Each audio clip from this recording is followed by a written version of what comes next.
Hello guys, good morning! Update kay Buntis. Ito, going to Taguig. Kasama ko si Kuya AJ. Ayan, yes, happy tayo kasi pinayagan ako ni Doc na umuwing Taguig. And check up ko kasi kahapon, so close CM pa naman daw. Medyo matagal pa, so okay lang naman na umuwing Taguig.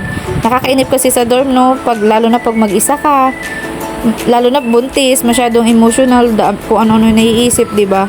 At least, kapag nasa sarili mong bahay ka, komportable ka and happy, di ba? Kasi andyan yung family kasama. And ayan nga po, medyo worried din kasi naka-breach pa si baby, so kailangan ko pa siyang mapaikot.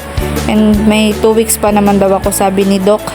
Kasi pag hindi talaga siya umikot, within 2 weeks, CS na, ayan, so pray lang talaga. Alam kong iikot ka, baby. Ayan. And thank you for watching and salamat sa palaging support nyo. Lagi kayo nandyan. Nagpapalakas ng loob ko, guys. Ayan. And thank you. Bye.